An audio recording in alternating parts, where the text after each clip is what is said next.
All 4440, the one we plant corn with. And we did a bunch of stuff today. I don't know if I have it one video or a couple. But for this tractor today, or yesterday we actually did this. We moved the wheels all the way in. You can see how narrow it is. They have adjustable holes. You can see all the holes back there. We had it. You can see this one was there. So we moved it 4 holes. And then you can see this triangle here. And that's where these are now. So that's how much we moved it on each side. And then back here, these back tires, you'll loosen every single bolt around here. And then we moved it from this ring right here to that one over, which doesn't seem like much, but it brings the tire real close, which puts it on 32-inch centers, the backs, and the fronts are on 30-inch, but the 32s are still fine to plant corn with because it's obviously still between the rows of corn and to spray with. The reason why we widen it back out in the summertime is because we have some steep hay fields. We like to rake hay with this tractor, and when it's this narrow, it gets pretty sketchy. You can roll it, so we just like to have a little more stability when you widen it out like a foot, at least on the front. So we'll widen the front out a foot, but not the back, but it makes it a lot more stable. Then I put that bracket up there, so I'm going to move the Midland radio from the combine to this.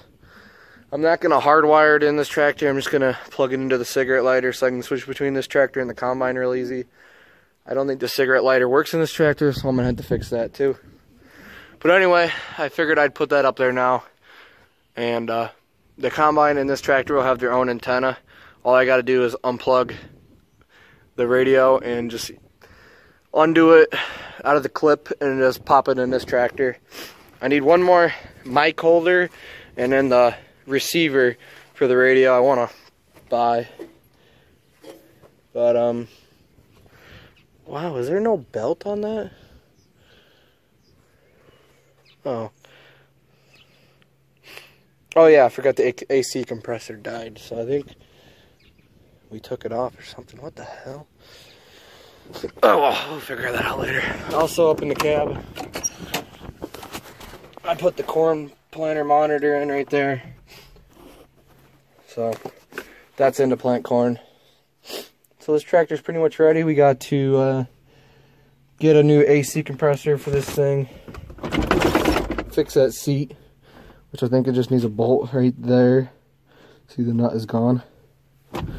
Because when you sit down, you feel like you're sitting sideways, which is not comfortable really. I think that Midland radio I'm gonna put right underneath here is Velcro or 1 bolt. That way I can move it real easy. I'm not sure. And then here's a cigarette lighter, which that's pushed all the way in to make that hot. So that definitely doesn't work. So I'll have to do something about that.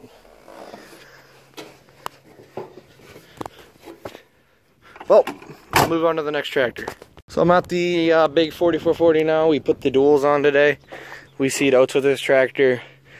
And to get a smoother hayfield, you put duals on it, so there's less of an imprint of the tire. Spreads the weight out, less compaction, especially with wheel weights. But that's what we did today. We only use the duals on this for seeding oats, unless maybe disking if we have to, but we usually like to use the front wheel assist for that. Obviously, every tractor has a dirty cab over the winter hauling manure. But here's the Midland radio I got in this one. Turn the battery on, and it turns right on. So, got the wire, goes underneath here, down and around, up the underneath this thing, and there's a box right here where I got the power. Pretty simple. That's what I did on all 3 of these cab tractors, and that way it's key hot, because these cigarette lighters are usually Oh, a bird almost just flew in here. These cigarette lighters are usually always on, so you always got to remember to turn it off, which some people can't remember. Then I got the mic here. I have it tucked up underneath there, so when you put it back, it doesn't really hang in front of the window too much, blocking your view. So, pretty easy. So, yeah, I got the antenna there. I stored all the extra wire right there, and then antenna wire just runs down this post in through here and then back here. It all looks pretty clean. This Midland radio on it last fall, so I'm not really gonna show that one, but otherwise we got out of the shed, started it up the other day, first time since December. I had it on my Instagram story. If it's starting up, fired it right up like any other day, and it sat for 4 months or 3 months, so yeah, really good tractor. But she's sitting outside right now because we needed room up in the shop to put the that 4440 up in there, so we could probably put it back up in the shed now. But anyway, next tractor. Today as well, just like the 4440, we took the chains off the back tires, which chains are amazing around here. You pretty much have to have them. Otherwise, when you're pushing snow and ice going up a hill, you're gonna plant the tractor, even with front wheel drive. But we got duals on. This one has clamp-ons like the 4440. Clamp-ons take longer to put on, that's for sure, over axle mounts, but it's what we got. When they're on the tractor, they're basically the same thing. They put stress on a different point of the tire or whatever, but you get the same, I don't know, end result. It might not look as good, I guess, but I think they look fine.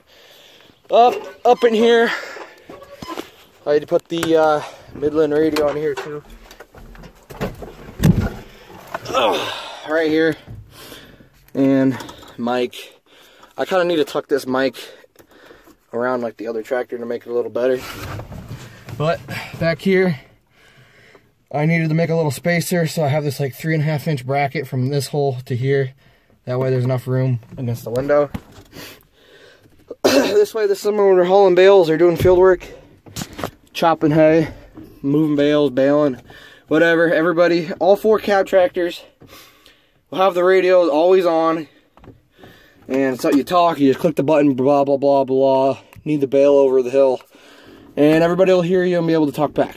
So that's pretty nice. I'm going to put one of those handheld X-Talker radios in the skid loader and call it good.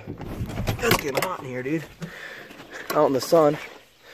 But we still got manure to spread, so it's still on the cool night. So yeah, dual needs some air in it, I see. But we just did this a little while ago. That rain cap right there, we need to fix that because it stays wide open. So yeah. Otherwise, all these tractors need oil changes, air filter change, cab. Shed, we got the grain drill out the other day. Yesterday, I think. And we put all these tubes on for the alfalfa. Usually it just dropped right there.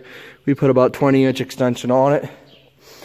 Originally, they went down way back there and then down, and it always stopped, so we cut them off, but we saw one that had just little stub tubes on them, and we think that's gonna work out better, so we did that.